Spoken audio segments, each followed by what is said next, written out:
ये है पोको का F6 और इसके लिए अभी फ़िलहाल एक कलर ओएस का अपडेट आ चुका है जिसे फ़िलहाल यूज कर रहे हुए इंस्टॉल किए हुए हो गए हैं 6-7 घंटे और इसका मैं फुल रिव्यू देने वाला था। बट बैक टू बैक इस पोको F6 के लिए ऑफिशियल HyperOS 3 का इंडियन अपडेट आ गया है तो वो इंस्टॉल करने वाला हूँ, जिसकी वजह से इसकी कंप्लीट टेस्टिंग नहीं हो पाई। बट जो कुछ भी मैंने यहाँ पे नोटिस किया वो मैं आपको बता देता हूँ, उसके बाद आपको ट्राई करने का मन होगा तो कर लेना। यहाँ पे जो है पोर्ट किया गया है हमारा, जो कि आप देख पा रहे हो फाइंड X6 डिवाइस से, जो कि हमारे पोको के F6 डिवाइस के लिए अवेलेबल हुआ है। तो ये कलर ओएस है ना कि ऑक्सीजन ओएस, जो कि सही है। और यहाँ पे इसका जो स्मूथनेस है ये आपके डेली यूजेज के हिसाब से धीरे धीरे जो सेटल होगा और आपको अच्छा देखने को मिलेगा। लेकिन जब आप इसे फर्स्ट टाइम इंस्टॉल करते हो तो इसमें आपको लैग स्टटर फील होता है। जैसे कि आप देखो सेटिंग में आपको हल्का सा दिखाई दे रहा होगा, थोड़ा डिफरेंट टाइप का, ये थोड़ा ज़्यादा आपको देखने को मिलता है जब आप इसे फर्स्ट टाइम इंस्टॉल करते हो। तो इसके बाद यहाँ पे ऐप्स ओपनिंग के टाइम में भी आपको चीज़ें उतनी अच्छी नहीं देखने को मिलती, लेकिन हाँ जैसे जैसे आप यूज करोगे उसके बाद है जो ये थोड़ा सा बेटर होते जाता है। लेकिन यहाँ पे आप देखो करीब करीब थोड़ा डिफरेंट टाइप का यहाँ पे आपको लुक एंड बिहेव देखने को मिल रहा है। और ये कलर ओएस हमारा एंड्रॉयड 15 है ना कि एंड्रॉयड 16, तो ये चीज़ थोड़ा ध्यान में रखना। जहाँ पे आपको देखने को मिलते हैं वही सारे स्पेक्स वगैरह और बाकी चीज़ें। और वर्जन की बात करें तो आपको देखने को मिल जाता है यहाँ पे टोटल डिटेल्स वगैरह आप चेकआउट कर सकते हो। अनदर यहाँ पे कुछ चीज़ें हैं जो कि आपको जानना जरूर इंस्टॉल करने से पहले, कि आपको यहाँ पे वही आपका है जो फेस अनलॉक डेट देखने को मिल जाता है और फिंगरप्रिंट मैंने अभी सेट नहीं कर रखा है। और साथ साथ यहाँ पे कंट्रोल सेंटर आपको देखने को मिलता है, जहाँ पे आप इस तरीके से सेटिंग पे जाके चेंज वगैरह कर सकते हो, या फिर आप डायरेक्टली यहाँ से जो इस तरीके से स्वाइप करके यहाँ से भी आप है जो कस्टमाइज सेटिंग पे जा पाओगे और इसे आप क्लासिक व्यू में भी है जो चेंज कर सकते हो, जो कि आपका यहाँ पे प्रॉपर काम करता है। बट जब आप इसे इंस्टॉल करते हो तो इसके साथ बाय डिफ़ॉल्ट ना ही आपको प्ले स्टोर देखने को मिल जाता है और ना ही आपको यहाँ पे गूगल का जीबोर्ड देखने को मिलता है। यानी यहाँ पे कोई भी कीबोर्ड बाय डिफ़ॉल्ट नहीं रहता। तो जब आप इसे यूज करोगे आपका कीबोर्ड काम नहीं करेगा, तो इसे डाउनलोड करके इंस्टॉल करने से पहले जीबोर्ड का एपीके डाउनलोड करके रख लेना क्रोम से। उसके बाद इसे इंस्टॉल करना और एपीके को इंस्टॉल कर लेना जीबोर्ड का, तब जाके आप कीबोर्ड यहाँ पे यूज कर पाओगे। अदरवाइज आपको प्रॉब्लम आने वाला है कीबोर्ड से रिलेटेड। और सिंपल आप यहाँ पे प्ले स्टोर डाल के साइन इन करोगे तो आपकी प्रॉब्लम सॉल्व हो जाएगी। अभी मैंने इसका ज़्यादा टेस्ट नहीं किया, बट मैं आपको सिर्फ और सिर्फ यहाँ पे Geekbench शो कर रहा हूँ, जो कि ओवरऑल सही निकल के आ जाता है।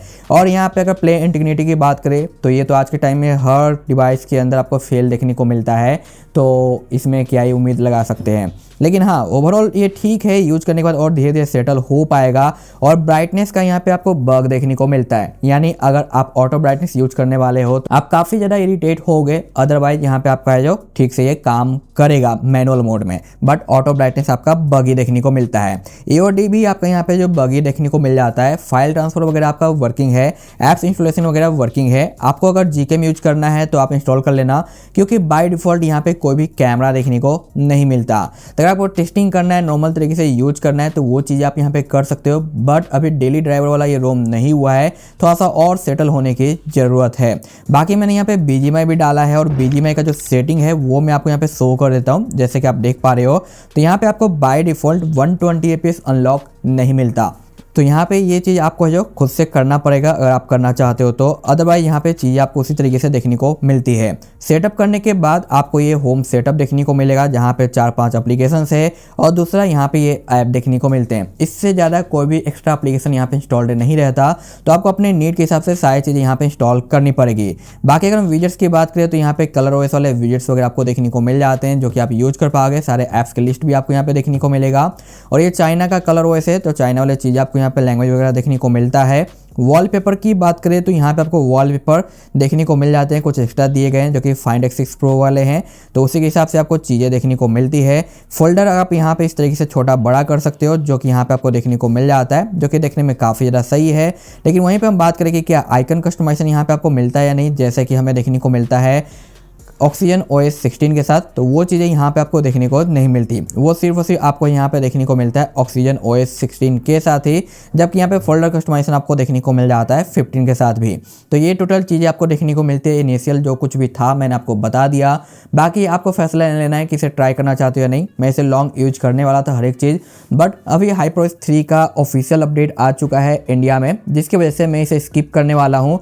और जो अपडेट आया है उसका लिंक आपको मेरे इस चैनल पर देखने को मिल जाएगा। जो कि ये रहा। तो जितने भी अपडेट आते हैं वो मैं यहाँ पे पोस्ट कर देता हूँ, तो आप यहाँ पे ज्वाइन कर चुके होंगे तो आपको मिल चुका होगा, तो भाई ज्वाइन कर लेना। और बाकी जो इन्फॉर्मेशन है इन सभी चैनल पे जो आपको मिलता ही रहता है। तो बस आज के लिए इतना ही सा था, मिलता हूँ मैं नेक्स्ट वीडियो में। सॉरी फॉर डैट कि मैं इसका फुल रिव्यू नहीं कर पाया लॉन्ग यूजेज के बाद, अदरवाइज मैं करता। अफसोस की बात है, क्या कर सकते हैं, अभी के टाइम पे HyperOS 3 आना था जो आ गया, तो इसकी वजह से इसे साइड करना पड़ रहा है। Bye bye.